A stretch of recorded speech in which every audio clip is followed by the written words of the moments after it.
While a lot of us might be celebrating the fact that we've got some, some great pictures to share, we've got some videos. There were beautiful pictures circulated earlier this morning of people's gardens and, different gardens with a great deal of sort of snow halos around their plants and things like that. The weather has another side to it entirely for those who are exposed. And again, we've seen beautiful pictures coming out of the southern Drakensberg and Underberg, described as winter wonderlands. It's beautiful, but potentially dangerous. So with these weather warnings in place and people warned to take safety measures, what about those who may not have access to warm and protective spaces? Those who live rough or on the streets, or who face brutal inclement weather exposure. So I'd like to turn the discussion into that direction now and discuss with the MD of Towers of Hope, the Reverend Harpe Roux, and South African Red Cross Society KZN Provincial Manager Siyabonga Hlatshwayo. Good evening to you both, and thank you very much for joining us. Again, if you've been watching since the beginning of the program, we've all been exulting in this amazing weather that a lot of us are, sharing pictures and children and so on. But share a picture with us and our viewers what happens to these communities at a time of extreme weather. What are some of the bigger risks that they fail? And Rev, we can begin with you, that they face. Rev, let's start with you. Thank you. Thank you very much for this opportunity. Yeah, we that have, we enjoy the snow, but those that do not have, this is a time of severe suffering. Trying to live on the streets, whatever major city, even small little town, I have no idea what it is. I'm cold in my house with all my ways to keep warm. So to live on the street is you are aging prematurely. And again, the challenge is to survive. So what many homeless people do in this terrible weather, they try all kinds of ways to keep warm.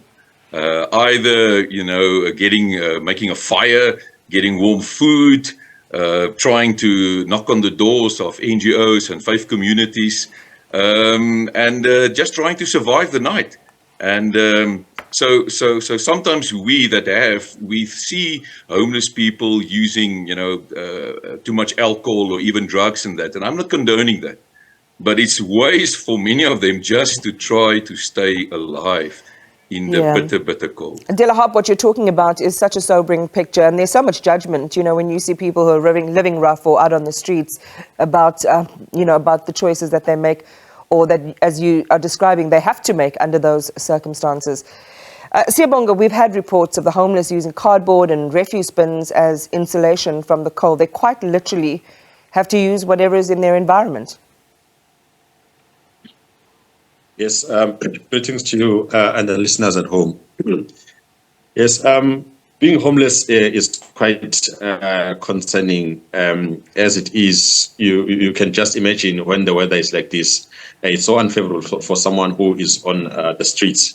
And the serious concern that we actually usually come across is when the winter season, especially under disaster management, we have actually called it the fire season, because that is where we see most fires. We see people trying to improvise into different ways that they can keep themselves warm, which usually will end up exposing them to fires breaking out and mostly burning the areas like your informal settlements. So it's always quite a concern. And you're looking at those actually that are in the streets, you're thinking about the risk of hypothermia, which is a life-threatening condition. So those are all the concerns that are out there during this time of the year.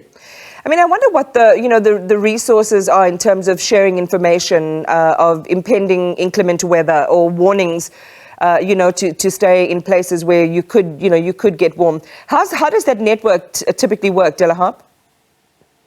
Well, again, in most of the major cities, there's NGOs and faith communities trying to do what they can, but there's everywhere there are not enough shelters. Not enough shelters to take people in, especially in this weather.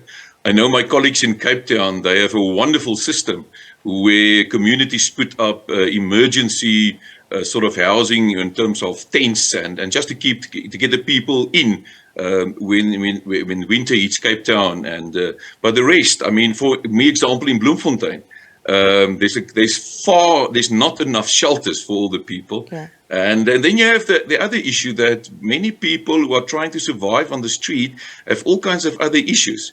So just enticing them to get into a shelter, even if shelter space is available, is not so easy. So it's a very complicated issue, Yeah. but we try to work together. There's lots of networks, but there's, sorry to say, not enough support from government, not enough NGOs and people caring for those who are suffering in this weather. Just a quick word before I put the next question to Siyabonga, just on the cost of the shelters, roughly, what would that be? And I was reading an article just this afternoon about those who are homeless, choosing where they can to use the money rather to spend it on food than go into a shelter. Yeah, it depends from city to city, but I mean, it's anything from 30 Rand till about 50, 60 Rand per night. And I mean, the people running the shelters have in some other way to defray the costs. So in some of our cities, and I'm thankful for that, there are some support from the local government. But in many cities, like in Bloemfontein, there is no support at all. So it's quite, again, understandable why they get the money to go to a shelter, but they have other uses for the money, and we must not judge. We must try to understand and journey with them. Siyabonga, perhaps to you then, how can the public get involved? A lot of us are thinking about ourselves. We're thinking about our children and our families. How can people be helpful to organizations like yourselves? Okay, usually the South African Red Cross Society would get activated to support in terms of distribution of blankets, mattresses, hot meals 3 times a day. And that can go to a certain distance, but with contributions and support from the communities, we can go a longer distance and reach many that are actually in need and affected. And also, I think it's one of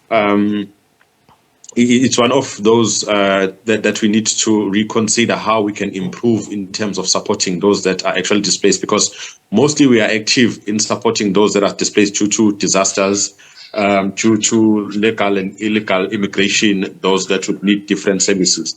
So in terms of those that are homeless, I think we need to improve in terms of how can we support them, how can we provide more services.